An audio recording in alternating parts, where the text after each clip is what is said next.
Okay, before I get to the review, I just want to let you guys know that I did not see the first Anchorman until today. Like, from beginning to end. I had seen bits of it, but I've never seen the whole movie from beginning to end. And, you know what? I liked the first one. This one, I really, really liked the first half, and the second half, I couldn't get into it, guys. I just couldn't. And, you know, that's the problem with Adam McKay and Will Ferrell. That's the problem with them. Now, let me go into a little bit of this, okay?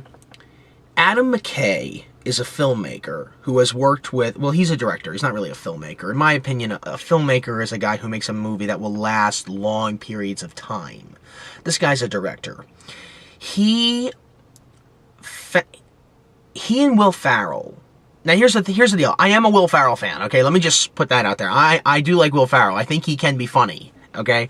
But the second half of this movie is so stupid and so ridiculous. And some people find it funny. I did not. I didn't think it was all that funny. The second half, okay? Well, let me start back from the beginning, okay? Adam McKay and Will Ferrell have gotten together. They made the first Anchorman. They did Step Brothers. Well, I think they did Talladega Nights. I could be wrong about that. But they did Step Brothers, and they did The Other Guys. And this is what I'm talking... And this is why I bring this up. Step Brothers and The Other Guys.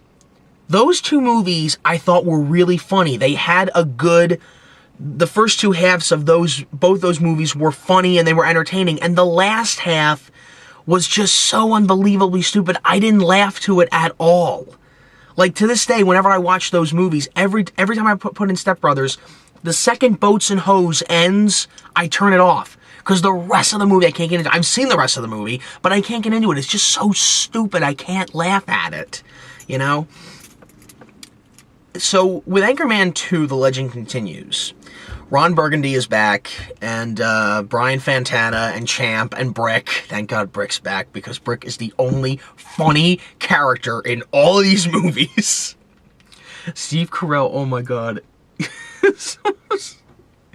Oh man, I don't want to ruin much of it for you, but if you've seen Anchorman 2 by now, you probably have an idea of what he does in this.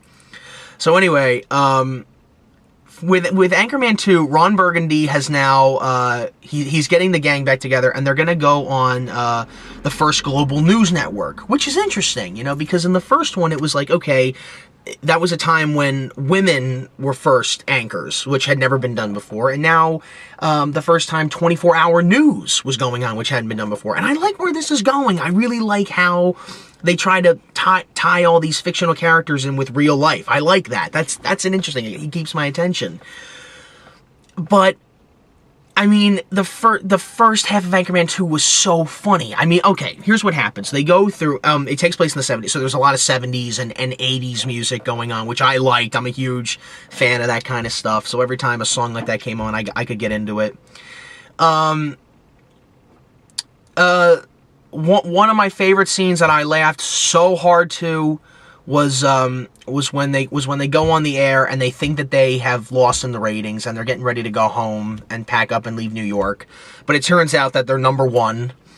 And Paul Rudd is Brian. He's lifting weights or something, and he says, "Yeah, don't worry, Ron. I got some friends of mine over there. You know, Phil Spector, O.J. Simpson. We call ourselves the Lady Killers. That sounds like a good name, Brian. You should get matching jackets for that."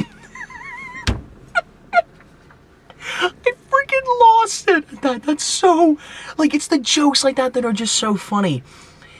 But the second half, it was so stupid. Like, he feeds a shark. He goes blind. I mean, like, it's so, like, the second half. All right, here's my final verdict on it, okay?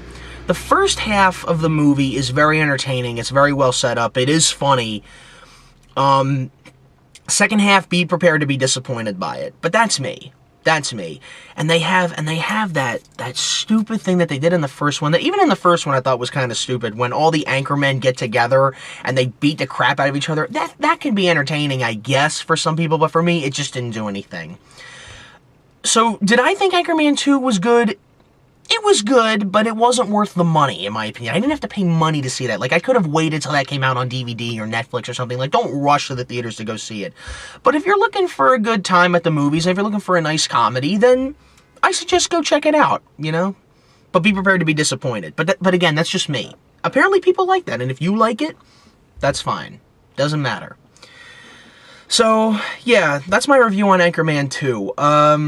I don't think it was one of the funniest, a lot of people are saying this is one of the funniest comedies and one of the best sequels of the year. And in my opinion, on the one part, yeah, I will say this. It did a justice as a sequel because it didn't repeat what the first one did. And I like that. I like the fact that it continued the story and it was different.